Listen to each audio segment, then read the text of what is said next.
Mis hermanos, el Señor les bendiga.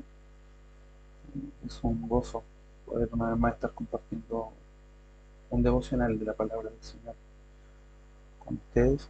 Eh, en esta hora les quiero invitar a abrir sus Biblias en el libro de Primera de Tesalonicenses, capítulo 2, versículo 17, y vamos a leer hasta el capítulo 3, versículo 8. Y le damos lectura en el nombre del Padre, Hijo y Espíritu Santo. Amén. Pero nosotros, hermanos, separados de ustedes por un breve tiempo, en persona, pero no en espíritu, estábamos muy ansiosos, con profundo deseo de ir a verlos, ya que queríamos ir a ustedes, al menos yo, Pablo, más de una vez. Pero Satanás nos lo ha impedido. Porque ¿quién es nuestra esperanza, o gozo, o corona de gloria? ¿No lo son ustedes en la presencia de nuestro Señor Jesús en su venida? Porque ustedes son nuestra gloria y nuestro gozo. Por lo cual, no pudiendo soportarlo más, pensamos que era mejor quedarnos solos en Atenas. Enviamos a Timoteo, nuestro hermano y colaborador de Dios en el Evangelio de Cristo, para fortalecerlos y alentarlos respecto a la fe de ustedes, a fin de que nadie se inquiete por causa de estas aflicciones, porque ustedes mismos saben que para esto hemos sido destinados. Porque en verdad, cuando estábamos con ustedes, les predecíamos que íbamos a sufrir aflicción, y así ha acontecido, como saben. Por eso, también yo, cuando ya no pude soportar más, envié a Timoteo para informarme de su fe, por temor a que el tentador los hubiera tentado y que nuestro trabajo hubiera sido en vano. Pero ahora Timoteo ha regresado de ustedes a nosotros, y nos ha traído buenas noticias de su fe y amor, y de que siempre tienen buen recuerdo de nosotros, anhelando vernos como también nosotros a ustedes. Por eso, hermanos, en toda nuestra necesidad y aflicción fuimos consolados respecto a ustedes por medio de su fe, porque ahora sí que vivimos si ustedes están firmes en el Señor. Amén. Oremos al Señor. Padre, te damos gracias en esta hora porque podemos estar delante de tu palabra para poder oírte, para poder ser reconfortados, consolados, exhortados, Señor, y enseñados. Gracias por tu bendita palabra. Por medio de tu Espíritu Santo, usa mis labios, usa mi vida, toca mi corazón y alcanza a cada uno de nosotros, Señor, con tu palabra. Te lo pedimos en Cristo Jesús, nuestro Señor y Salvador. Amén. Mis hermanos, eh, recordemos que Pablo, después de haber predicado el Evangelio en Tesalónica, tuvo que salir obligado y de una manera abrupta tras la persecución de judíos ciertos celosos que lo quisieron atacar. La preocupación del apóstol por los nuevos creyentes lo mantenía anhelante de poder volver a Tesalónica y saber el estado de la fe de los hermanos. Al verse impedido de poder regresar, deciden enviar a Timoteo para conocer el real estado de la iglesia y alentar a los hermanos en su nueva vida cristiana. Al regreso de Timoteo, el apóstol decide responder rápidamente al recibir el informe, en donde comienza a dar gracias a Dios por la fe, el amor y la esperanza de los tesalonicenses, y da fe de la conversión de ellos. En el capítulo 2 les recuerda la forma en que los misioneros sirvieron a Dios y a los hermanos, les recuerda el cuidado que tuvieron de ellos como una madre y como un padre. Pablo recuerda que los tesalonicenses recibieron el mensaje como lo que verdaderamente era, la palabra de Dios. Además, Pablo recuerda la persecución que estos hermanos vivían por seguir a Cristo. Cuando comenzamos y continuamos leyendo este texto, en el versículo 17, leemos lo siguiente, dice: pero nosotros, hermanos, separados de ustedes por un breve tiempo en persona, pero no en espíritu, estábamos ansiosos con profundo deseo de ir a verlos. Ese separado de ustedes, en el original, se puede traducir también como fuimos hechos huérfanos. Esa palabra huérfanos aplica tanto para un niño que ha quedado sin sus padres o sin alguno de sus padres, y también para un padre que ha quedado sin su o sus hijos. Y esta palabra o esa traducción haría mucho más sentido por la línea que trae, ¿cierto?, esta carta que escribe Pablo, porque el primero dice que fue como una madre para ellos y luego fue como un padre. Hace sentido que esta traducción entonces sea fuimos hechos huérfanos, fuimos quitados de ustedes abruptamente. Ese es el sentir que Pablo tenía en su corazón, el dolor de haber sido separado de sus hijos espirituales, a quien él anhelaba seguir guiando en los caminos de Cristo. En el versículo 18, Pablo dice, ya que queríamos ir a ustedes, al menos yo, Pablo, más de una vez, pero Satanás nos lo ha impedido. Ese impedir acá es cortar el camino, ¿cierto? Es excavar en un camino para el que la persona no pueda pasar. Es así como Pablo sentía la dificultad de poder volver a los tesalonicenses, y él atribuía este impedimento a Satanás. No sabemos cuál era el impedimento, pero de esa forma el apóstol lo da a entender de dónde venía el impedimento. En el versículo 19 dice, porque ¿quién es nuestra esperanza o gozo o corona de gloria? ¿No lo son ustedes en presencia de nuestro Señor Jesús en su venida? En el 20 dice, pues ustedes son nuestra gloria y nuestro gozo. Es importante destacar en estos dos versículos algo bien especial. Cuando Pablo dice, preguntan, ¿no serán acaso ustedes nuestra esperanza o gozo o corona de gloria? Esa corona de gloria no está hablando de ostentar, ¿cierto?, un reinado de algo, una corona de algún rey.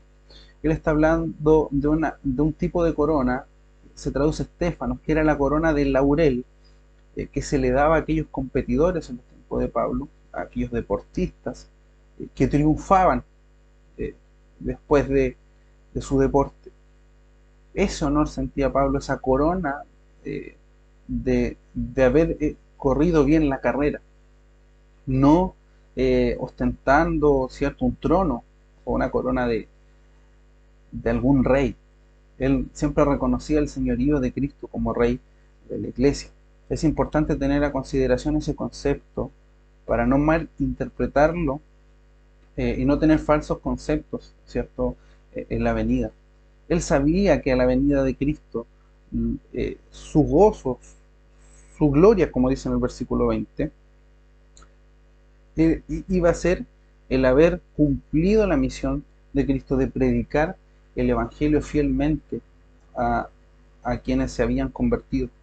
Esa palabra gloria, pues ustedes son nuestra gloria, no está hablando de recibir alabanzas a Él tampoco. No podemos malinterpretar como que cuando Cristo venga, si hemos sido instrumentos de conversión para otro, vamos a recibir alabanzas, sino es un reconocimiento, un honor por haber servido a Cristo fielmente y haber obedecido al mandato de ir por el mundo y predicar el Evangelio a toda criatura. Cuando pasamos al capítulo 3, en el versículo 1, dice Pablo, por lo cual, no pudiendo soportarlo más, pensamos que era mejor quedarnos solos en Atenas. Versículo 2, enviamos a Timoteo, nuestro hermano y colaborador de Dios en el Evangelio, para fortalecerlos y alentarlos respecto a la fe de ustedes.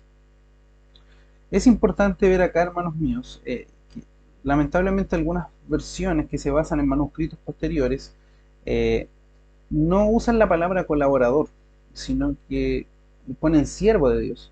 Pero los originales más antiguos de la Biblia, de las Escrituras, dice que enviaron a Timoteo, nuestro hermano y colaborador de Dios. Esta palabra es compañero de Dios, compañero de trabajo, como diríamos acá, el colega de Dios.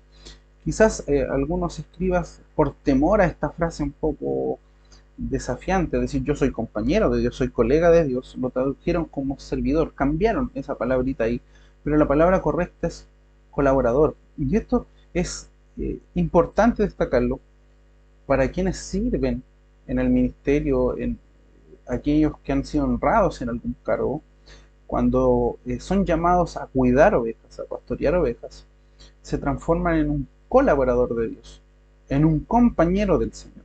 Es esa la responsabilidad que tienen, trabajando con Cristo Jesús en el Evangelio, como diríamos acá, codo a codo. Es esa la responsabilidad. No se debe tomar como que yo estoy a la altura de Dios, sino en la responsabilidad de llevar el Evangelio de Dios.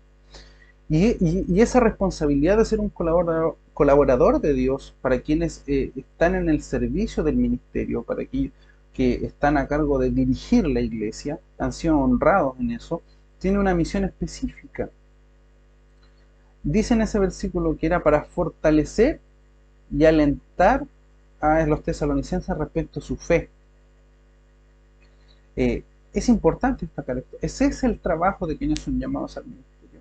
Fortalecer y alentar a los hermanos respecto a su fe. En el versículo 3 dice, a fin de que nadie se inquiete a causa de estas aflicciones, porque ustedes mismos saben que para esto hemos sido destinados.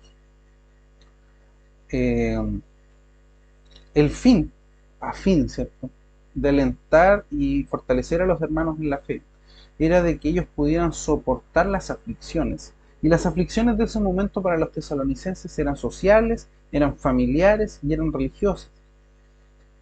Ellos, sin duda, eran incluso rechazados por su misma familia, por rechazar a estos dioses paganos, ¿cierto?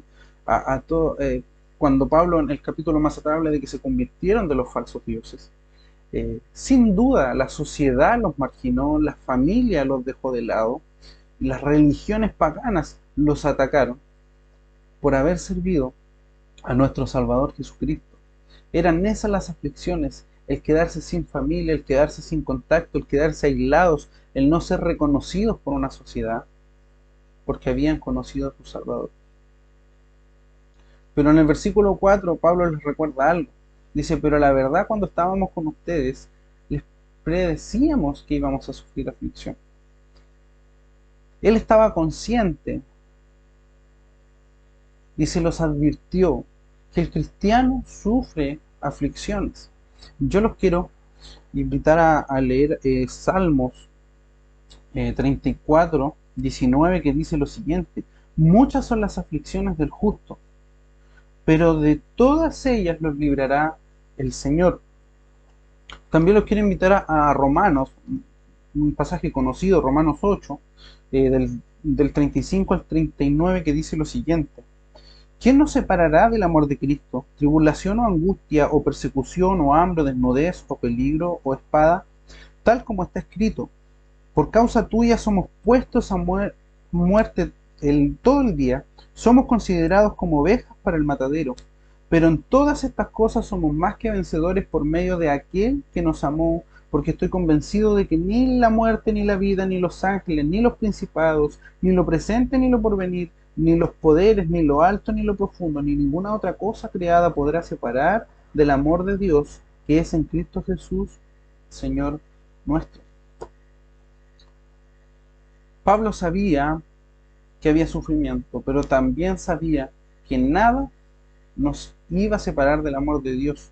Y es importante tener este concepto antes de entrar a este siguiente versículo, el versículo 5, para no confundirnos y empezar a desvirtuar el mensaje que Pablo está transmitiendo a la iglesia. En el versículo 5 dijo Pablo, por eso también yo, cuando ya no pude soportar más, envié a Timoteo para informarme de su fe, por temor a que el tentador los hubiera tentado y que nuestro trabajo hubiera sido en vano. Suena curioso, ¿cierto? Suena curioso porque en mismo 1 Tesalonicenses, como vimos unos devocionales más atrás, en 1 Tesalonicenses 1:4 dice, sabemos, hermanos amados de Dios, de la elección de ustedes. Pablo sabía que ellos eran elegidos del Señor. Y en 1 Tesalonicenses 2:12 dice que él les enseñaba y les predicaba para que anduvieran como es digno de Dios, a los que ha llamado a su reino y gloria. Pablo sabía que eran elegidos y él los guiaba para que anduvieran como era digno. Entonces la preocupación y el temor de Pablo no era que ellos fueran a perder su salvación o fueran a caer de ese estado de gracia. La preocupación de Pablo es que el tentador los hubiera inducido a pecar y a no vivir como es digno de los cristianos.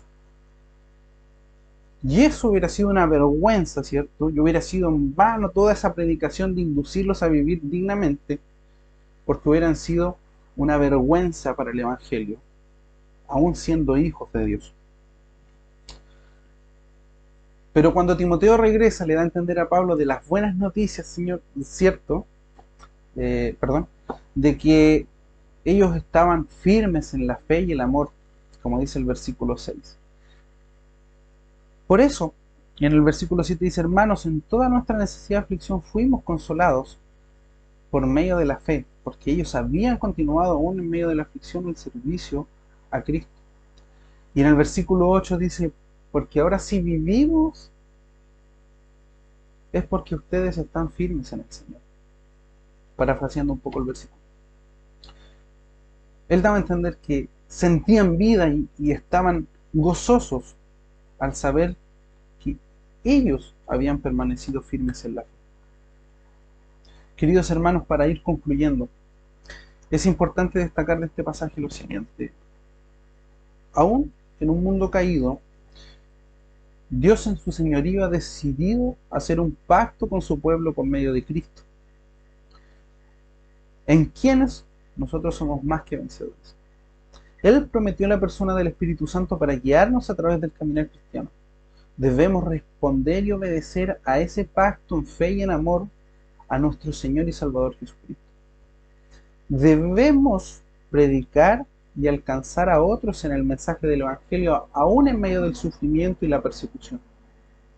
No debemos esperar el reconocimiento o un lugar en este mundo. Nuestro hogar está en los cielos.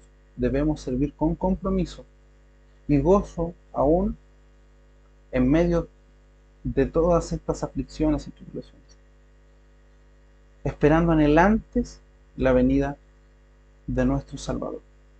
Y para concluir, quiero dejar algunas preguntas abiertas para reflexión.